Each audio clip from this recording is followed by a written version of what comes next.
Selamat berjumpa kembali dengan kami, channel Film Legenda Nusantara. Dalam channel ini, kami akan menyajikan cerita-cerita legenda, cerita-cerita sejarah Nusantara, kejayaan Nusantara.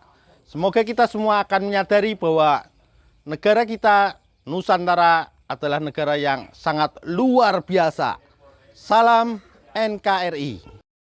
Kemelut Belambangan bagian 140. Nona Maya Dewi. Yang jahat itu adalah politik kerajaan Belanda.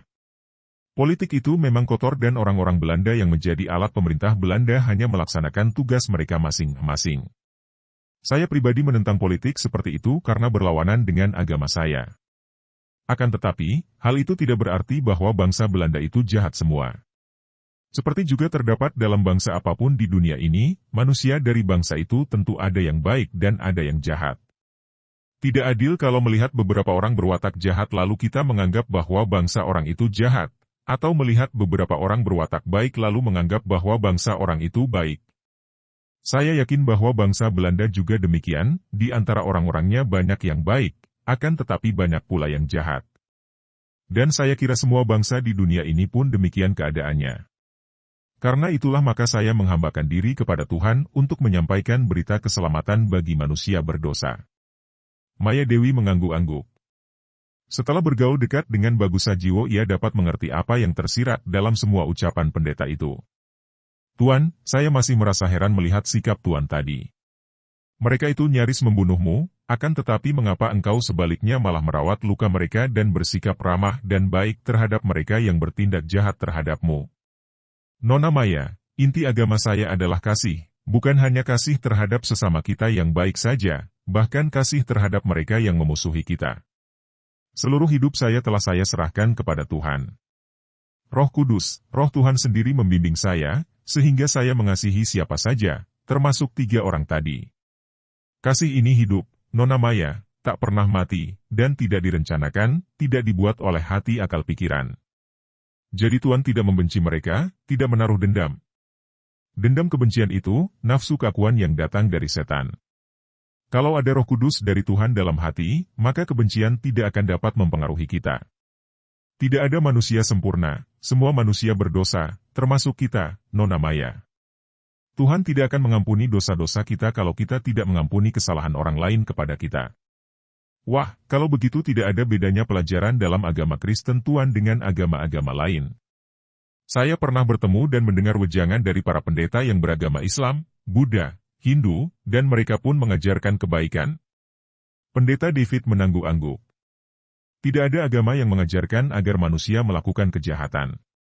Agama mengakui adanya kekuasaan yang maha tinggi, mengakui adanya Tuhan yang maha baik dan percaya bahwa ajaran dalam agama mereka datang dari Tuhan, tentu saja juga mengandung pelajaran agar manusia menaati kehendak Tuhan yaitu menuju kebaikan. Puji Tuhan yang maha sempurna dan maha kasih. Akan tetapi, saya melihat kenyataan betapa banyak orang beragama melakukan kejahatan yang sebetulnya bertentangan dengan pelajaran agamanya. Iri, dengki, benci, dendam, penindasan, perang, permusuhan, terjadi di mana-mana. Pendeta itu tersenyum. Manusia tidak akan mampu melawan nafsu-nafsunya sendiri, Nona Maya. Setan merupakan penggoda yang amat kuat. Hanya kekuasaan Tuhan yang mampu menolong manusia terbebas dari cengkeraman kuasa kegelapan. Seorang pemeluk agama apapun yang masih melakukan perbuatan menyimpang dari kebenaran, berarti dia belum menghayati pelajaran agamanya.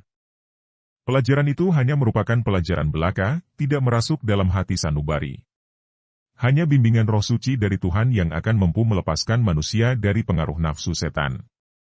Adalah tugas para pemuka agama, para pendeta agama masing-masing untuk mengingatkan para umatnya agar menaati pelajaran agama masing-masing yang berasal dari Tuhan. Akan tetapi saya mendengar banyak orang beragama saling menyalahkan, saling memburukan agama lain. Itu pun hanya ulah manusia, Nona. Agama Kristen melarang kami untuk menghakimi dan menjelek-jelekan agama lain.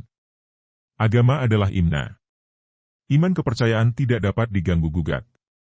Setiap orang berhak untuk mempertahankan kepercayaan masing-masing, namun juga berkewajiban untuk menaati pelajaran agamanya.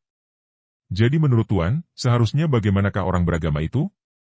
Tanya Maya Dewi yang semakin tertarik karena biarpun ucapannya berbeda, namun inti ucapan pendeta ini tidak ada bedanya dengan apa yang sering ia dengar dari Bagus Sajiwo. Seharusnya menaati perintah Tuhan yang tersurat dalam kitab agama masing-masing tanpa kecuali, menyerah dengan sepenuh jiwa raga sehingga manusia memperoleh tuntunannya. Dengan singkat dapat dikatakan, jadilah umat beragama yang baik, agama apapun juga yang dianutnya. Wah, banyak terima kasih, Tuan David. Percakapan ini amat penting dan mengandung banyak manfaat bagi saya, kata Maya Dewi dengan wajah berseri. Mari kita berterima kasih kepada Tuhan, Nona Maya, atas kasih karunia-Nya yang sudah mempertemukan kita. Dari Dia saja datangnya segala berkat dan bimbingan. Haleluya! Apa artinya itu, Tuan? Berarti puji Tuhan. Saya pernah mendengar seorang sahabat saya mengatakan bahwa untuk mengucapkan puji syukur kepada Tuhan, harus berucap begini, Alhamdulillahirobbil alamin. Pendeta David tersenyum mengangguk-angguk. Sebelum ke Jawa, dia sudah lama bertugas di Timur Tengah dan dia mengerti arti ucapan dalam bahasa itu. Sama saja, Nona Maya. Intinya adalah memuliakan Tuhan, bersyukur atas berkat-Nya dan beriman kepadanya. Nah, kiranya cukup Nona. Saya akan melanjutkan perjalanan tugas saya. Tuan David, engkau hendak pergi kemana? Kemana saja Tuhan membimbing saya, Nona Maya. Saya bertugas untuk menyampaikan berita keselamatan agar manusia percaya kepada Tuhan, meninggalkan semua ketahyulan, menjauhkan diri dari kekuasaan setan yang mempengaruhi hidupnya, bertaubat dan memperoleh pengampuannya. Engkau tidak takut akan bahaya yang mungkin menimpa dirimu, Tuan?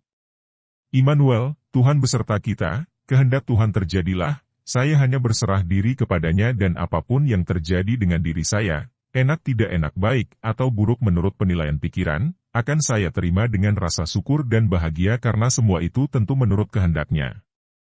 Ah, semua kata-katamu itu akan selalu saya ingat, Tuan. Selamat jalan. Selamat berpisah, Nona Maya.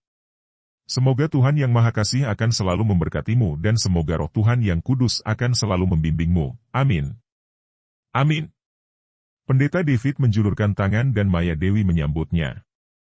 Mereka bersalaman, lalu Pendeta David melangkah pergi, diikuti pandang mata Maya Dewi.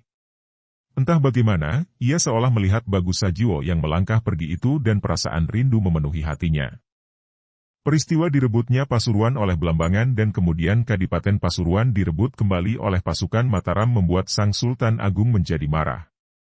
Melihat bahwa Belambangan tidak dapat diajak bersatu menghadapi Kompeni Belanda, bahkan Belambangan dengan bantuan Bali dan Madura, juga didukung Kompeni Belanda malah memusuhi Mataram, Sultan Agung mengambil keputusan untuk melakukan serangan besar-besaran dan menundukkan Belambangan. Atas perintah Sultan Agung, Mataram lalu menyusun barisan yang amat kuta dan mengerahkan semua senopatinya yang berpengalaman untuk bersiap-siap menggempur Belambangan. Semua senopati Mataram siap, di antara mereka yang terkenal adalah Semopati Suro Antani, Pangeran Silarong, Gandek Padurekso, Senopati Aryo, Ki Mertoloyo, Tumenggung Wiroguno, Kiai Jurukiting, dan masih banyak lagi para perwira. Selain para senopati dan perwira, kebetulan sekali berturut-turut dalam beberapa hari berdatanganlah para pendekar, para satria yang setia kepada Mataram yang memang diundang oleh Sang Sultan Agung untuk membantu pasukan yang akan menaklukkan Belambangan. Para satria yang berturut-turut datang ke Pasuruan, di antaranya adalah Ki Tejo Manik atau Sutejo bersama istrinya Retno Susilo, Lindu Aji dan Sulastri, Parmadi dan Muryani, Ki Cangak Awu dan Pusposari. Tentu saja pertemuan di antara empat pasang suami istri pendekar ini gembira sekali dan mereka saling menceritakan pengalaman masing-masing selama berpisah. Pangeran Silarong menyambut para satria itu dengan penuh penghormatan. Para pendekar itu diminta membantu dalam menghadapi para pimpinan Belambangan nanti. Para satria itu, terutama sekali Ki Tejo Manik dan Nyi Retno Susilo mengharapkan kedatangan Bagus Sajiwo, akan tetapi pemuda itu tidak kunjung muncul.